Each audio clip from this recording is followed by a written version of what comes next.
An Algerian military operation is underway today at a gas facility in eastern Algeria on the border with Libya. This is in response to the hostage-taking by armed militants yesterday, men who are allegedly part of Al-Qaeda in the Islamic Maghreb. They've taken 41 international workers hostage, claiming that this is in response to France's intervention in Mali. With me to discuss these events is Joe Ford, our senior analyst for Africa.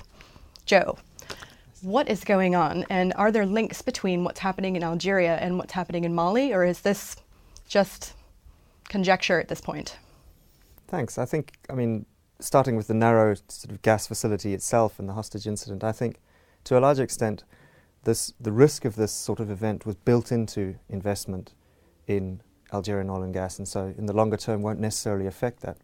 And the nature of the security provided to the hostages before they were, as they were attacked is an example of that recognition, I suppose. The wider question relates to the other topical event further south, of course, of the French intervention in Mali, as you say, is whether this incident will in any way change the Algerian position on, for example, French overflight of Algerian airspace and so on.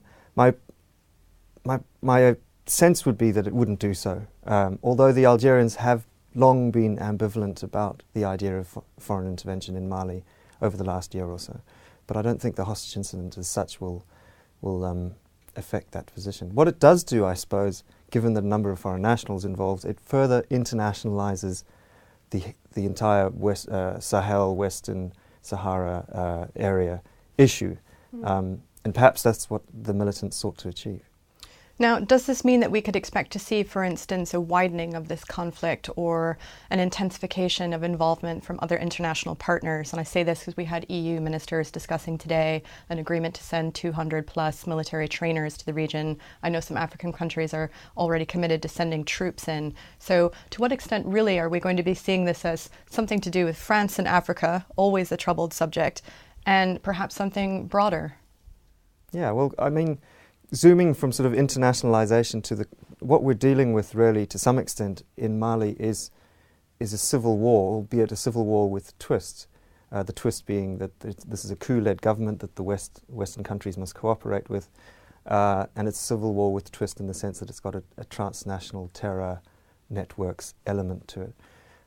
So I think the factor that will determine whether this, as you say, becomes a broader issue, a more long-term issue, a more complex issue, partly revolves around whether there's any residual space for political dialogue, which was ongoing before the escalation of events this month. The political dialogue to bring back into the Malian state those groups which are comprised of Malians, albeit some of them expressing Islamist ideals and so on, but who aren't necessarily having an international, transnational agenda.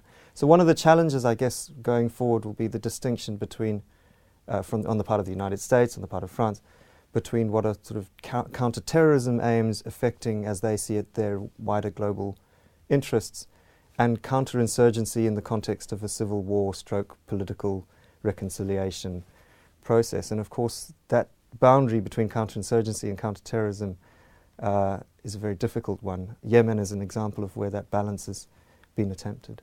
The wider issue is really that we're looking at, I suppose, are in relation to contributing states. In other words, West African contributing states helping or promising to help out France and Mali in this action. So to the west, Mauritania, significant interest in Mauritanian oil and gas facilities.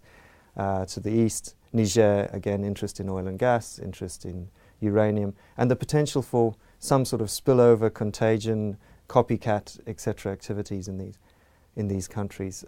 Further south in the contributing countries, of course, the big concern is in Nigeria, and one of the things that I suppose was missed in the Mali scenario was the question of whether Islamic militants would move further south, as they did, prompting the French action.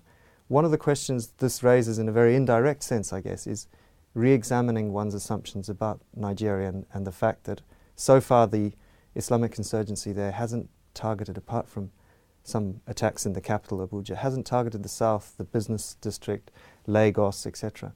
Nigerian troops arrived today in Mali. So one of the longer term questions that arises in the same way that we've seen an attack quite far away on the Libya-Algeria border, is whether there will be any elevation of the terrorism risk in places like Lagos, in places from Dakar to Douala, from Senegal to Cameroon on the West African coast. Thank you so much. It sounds as though this might not necessarily be an operation of just a few weeks, as the French foreign minister said, and obviously French President François Hollande has said that France is going to stay in as long as it takes to stabilize Mali and have free elections again. But it really sounds as though the risks are pretty big for this to go wider in the region. And I guess for our clients who work in mining or in hydrocarbons, it'd be interesting to hear your thoughts on how they should be preparing themselves for a longer conflict.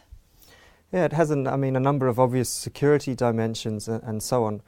The other dimension that one needs to track, of course, is, for example, in Mali, the longer the state is involved in either a process of reconciliation and political inclusion or of all-out conflict, the economic pressure that puts on the state may lead to re-examining its relationship with investors in terms of looking around, I suppose, for sources of income. So that's one sort of rather relatively neglected aspect of it. Wonderful. Thank you so much. And thank you for watching. Join us next week when we'll be talking either about this or any of the other number of conflicts that we're following here at Oxford Analytica. We look forward to seeing you then.